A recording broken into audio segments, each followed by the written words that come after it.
Bonjour et bienvenue dans les Minutes Labocast. Nous allons exposer un cas de chirurgie implantaire guidée avec mise en charge immédiate à la mandibule. De la pose de l'indication jusqu'à la mise en bouche du bridge, toutes les étapes seront détaillées, notamment celles concernant la conception du guide à étage qui est indispensable dans cette situation. Voyons tout d'abord la situation initiale. Il s'agit d'une patiente quinquagénaire qui est actuellement porteuse d'une prothèse adjointe totale au maxillaire et atteinte d'une parodontopathie au stade terminal à la mandibule. Elle exprime son désir de tout changer, avec si possible une prothèse fixée. Des empreintes optiques sont réalisées et elles font partie intégrante du dossier médical de la patiente. Dans le même temps, une radio panoramique qui confirme les observations de l'examen clinique, c'est-à-dire une alvéolise très importante au niveau de la mandibule. Un examen Cone-Beam est donc indiqué pour les étapes de préparation. Et l'examen confirme le délabrement osseux, une perte totale de l'os alvéolaire dans le secteur antérieur et une alvéolyse majeure dans les secteurs postérieurs. L'extraction de toutes les dents restantes est donc indiquée, le traitement proposé qui sera accepté et la confection d'un bridge implantoporté à la mandibule. Le choix se porte sur une séquence d'extraction, implantation et mise en charge immédiate. Nous allons donc réaliser la planification de ce travail dans le logiciel Blue Sky Plan. Grâce à la magie du numérique, il est possible de manipuler les divers fichiers qui ont été enregistrés. Donc l'empreinte optique est superposée à l'examen Cone-Beam pour servir de base au projet prothétique. Ces données vont permettre la conception de la prothèse provisoire tout en conservant la dimension verticale d'occlusion existante. Le projet prothétique est affiché ici en bleu. C'est lui qui, en fonction des volumes osseux disponibles, va déterminer la position soignable des futurs applis implantaires. 6 implants sont planifiés dans les volumes osseux résiduels, tout en évitant les nerfs mandibulaires. Dans le secteur antérieur, une ostéotomie est indispensable pour retrouver un volume osseux implantable, comme nous le voyons ici dans la partie droite de l'image. Pour obtenir une largeur de crête suffisante pour placer l'implant, il est nécessaire de réséquer le résidu de crête. Pour chaque cycle implantaire, il faut également s'assurer de la bonne direction de l'émergence prothétique. L'ensemble de la planification est maintenant terminé. Un rapport complet de la planification est édité pour validation finale avant transmission au laboratoire qui, lui, va concevoir et fabriquer le guide chirurgical. Donc nous avons évoqué la notion de guide à étage. Voyons ce que cela signifie. L'originalité de cette technique est donc de réaliser un guide à 4 composants. Et prenons quelques instants pour en expliquer le principe et leur mise en œuvre. Le premier étage est un guide de forage qui va permettre de positionner les clavettes qui ensuite serviront à positionner le guide d'appui osseux. Le deuxième est un guide à appui osseux qui sera mis en place juste avant l'extraction des dernières dents et qui sera clafeté. La troisième pièce est le guide de forage des implants qui se positionne, lui, sur le guide à appui osseux qui aura été stabilisé en bouche. Enfin, le quatrième élément est le bridge provisoire qui se positionne lui aussi sur le guide à appui osseux. Nous voyons donc que ce guide à appui osseux permet le repérage croisé entre le guide de forage et le bridge provisoire. Sur le modèle numérique, il faut donc commencer par pratiquer l'extraction des dents qui sont les plus instables dans le secteur antérieur avant la conception du guide à appui dentaire. Nous avons donc le guide à appui dentaire et le guide osseux qui est pièce maîtresse du protocole, claveté dans l'os. La forme cylindrique des 3 puits d'insertion des clavettes serviront d'appui aux 3 structures qui seront construites. Cela assurera le repositionnement entre les divers éléments que sont le guide de forage et le bridge provisoire. Nous avons donc positionné ici le guide à appui osseux qui va également servir de gabarit de coupe pour l'ostéotomie. La zone en rouge matérialise la surface plane qui, elle, détermine la base de la zone osseuse à réséquer. Cette pièce donc sert de gabarit de coupe. Le guide de forage prend appui et se stabilise sur les 3 puits des crevettes. Le bridge provisoire, lui aussi, prendra les mêmes appuis que le guide de forage.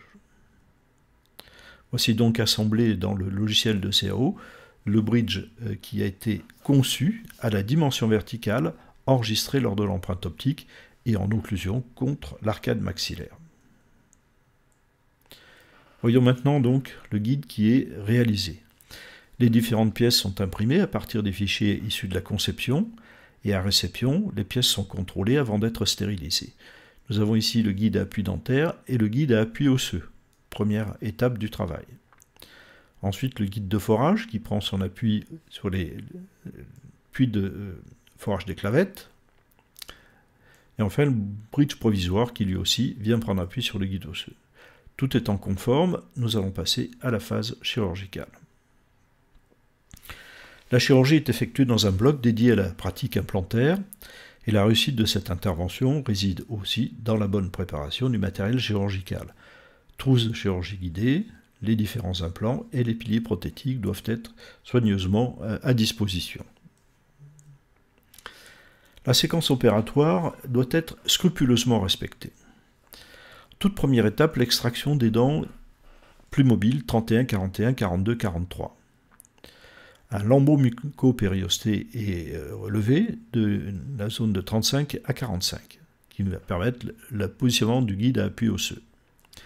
Nous allons faire le forage du logement des clavettes, qui est guidé par le guide à appui dentaire, puis la mise en place du guide osseux et son clavetage. Enfin, l'extraction des dents restantes, la mise en place du guide de forage et la pose des implants.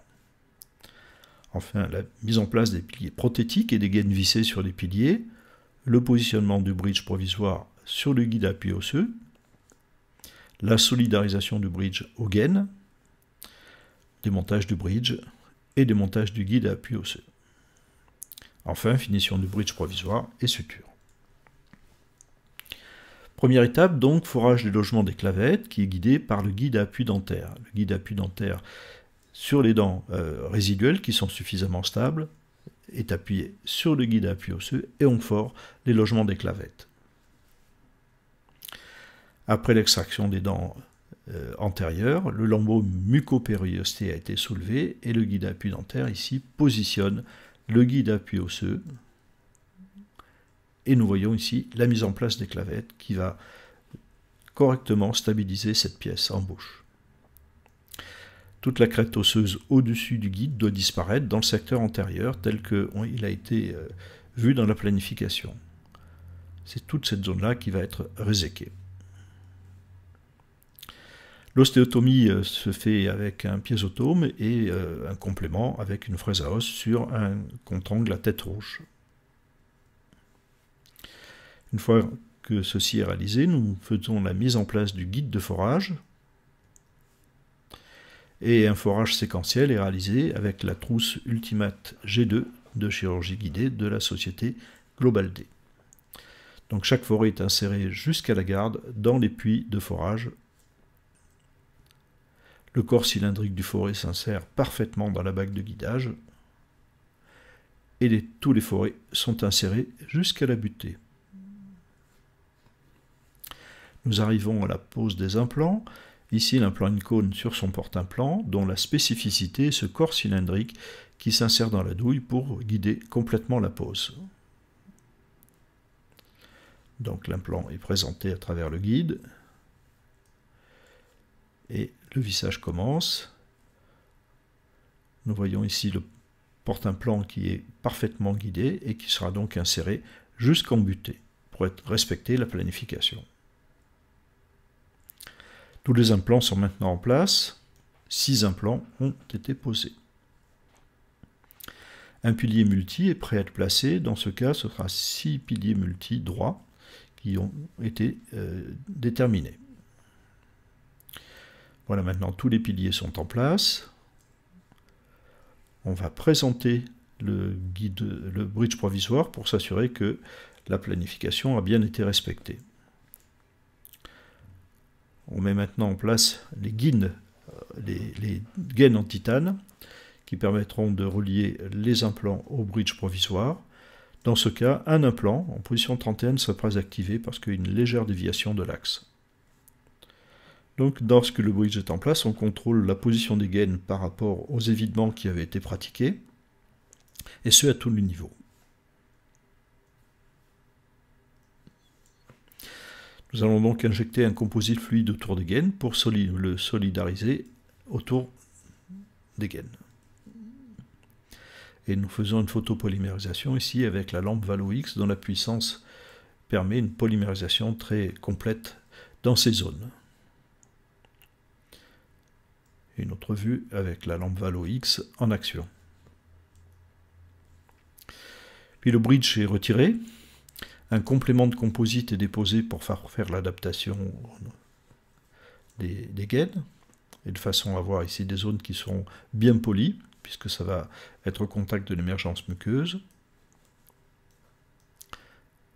Dans ce cas, 5 implants suffisent largement à la stabilité du bridge. Nous voyons ici les compléments qui sont effectués. On remet le bridge en place et on le visse sur les implants. À ce moment-là, il est possible de retirer les clavettes. On va dévisser le bridge. On procédera bien sûr à l'enlèvement des extensions qui ont servi au calage. Et on retire le guide à appui osseux. Voilà, le bridge provisoire a été remis en place, les sutures ont été réalisées, et bien sûr l'occlusion est contrôlée. Fin de séance de 3h30, une séance donc assez longue, et un contrôle radiologique ici du positionnement des implants. Alors ce type de traitement permet de concentrer en une seule séance les étapes chirurgicales et prothétiques, et ce n'est qu'au prix d'une préparation rigoureuse et avec une équipe bien rodée que cela peut être réalisé. Ici encore, la complémentarité entre le laboratoire et le praticien est indispensable. Par contre, le patient en apprécie le résultat immédiat et peut ainsi patienter confortablement en attendant la prothèse d'usage. Si cette vidéo vous a plu, mettez-nous un petit pouce bleu, partagez-la, abonnez-vous à la chaîne et cliquez sur la cloche pour ne pas manquer les prochaines parutions. Je vous remercie de votre attention.